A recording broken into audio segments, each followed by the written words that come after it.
안녕하세요. 리터닝 성형외과 대표원장 김용호 원장입니다. 요새 안면거상병원이 굉장히 많이 생겼는데요. 이제 환자분들이 병원을 선택하는 데 있어서 어려움들이 많습니다. 그래서 이번 시간에는 안면거상 병원 선택 시에 주의해야 될 점, 그리고 피해야 될 점들에 대해서 준비해 보았습니다. 원장님이 생각하는 안면거상에서 제일 중요한 포인트는 어떤 걸까요? 사실 안면거상에서 제일 중요한 거는 첫째도 박리고요. 두 번째도 박리입니다. 박리가 너무 조금하는 경우에는 빠른 시간 내에 처지게 되고 흉터나 칼리 같은 부작용이 많이 생기기 때문에 트마스 아래로 하는 박리가 얼마나 와이드하게 박리를 하는지가 제일 중요한 부분입니다. 사실상 이 부분에서 안면거상 수술의 결과를 좌우하는 부분이 되는데요. 좀 경험이 없는 병원이나 뭐 이런 데서는 박리를 좀 너무 주저하게 되거나 아니면 너무나 오랜 시간을 박리하는데 시간을 쓰게 되면은 합병증이 늘어나기 때문에 안면거상 수술 시에 제일 중요한 포인트는 박리를 얼마나 잘하냐가 되겠습니다. 안면거상 병원 선택 시에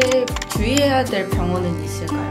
너무 이제 최소한의 절개만 권한다거나 우리 병원은 회복이 굉장히 빨라서 다음날에 일상생활이 가능하다거나 이런 병원의 경우는 주의를 해야 될 것 같습니다. 절개가 적다거나 회복이 빠르다는 부분은 환자분이 가지고 있는 굉장히 큰 니즈가 되겠는데 경우에 따라서는 환자의 만족도를 위해서는 그런 니즈를 충족을 못 시키는 경우가 많은데 무작정 환자의 니즈만 맞춰서 우리 병원은 절개 조금만 해도 효과가 드라마틱합니다, 회복이 굉장히 빠릅니다, 이렇게 주장하는 병원은 사실상 조금 주의해야 될 것 같습니다. 수술 시간도 굉장히 저는 중요하다고 생각을 합니다. 수술 시간이 지나치게 짧으면은 수술 자체가 너무 단순하게 하지 않나라는 의심도 할 수 있겠고요. 그리고 수술 시간이 너무 길어지게 되는 경우에는 혈종이나 붓기나 이런 합병증들이 좀 생길 가능성이 높고 그 술기에 대한 숙련도를 좀 의심해 볼 수도 있기 때문에 수술 시간 부분도 좀 고려해야 될 점이 될 것 같습니다.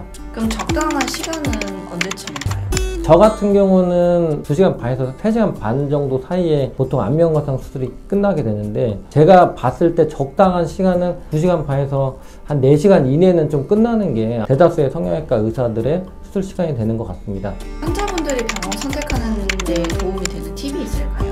아무래도 이제 다양한 후기가 있는 병원이 좋을 것 같습니다. 후기가 많다는 거는 수술을 많이 한다는 소리가 되고 다양한 경험이 축적됐다는 소리가 되기 때문에 후기를 우선적으로 참조하는 게 좋겠고요. 만약에 지인이 수술을 했다고 했을 때는 지인이 수술이 잘 된 결과를 보고 병원을 선택하는 것도 큰 도움이 될 수 있을 거라 생각을 합니다. 지금까지 안면거상 수술 병원을 고르는 데 있어서 주의해야 될 점과 도움이 되는 팁을 좀 설명을 드렸는데요. 추가적인 궁금한 사항이 있으면 댓글 남겨주시거나 병원에 문의 주시면 친절하게 답변 드리겠습니다.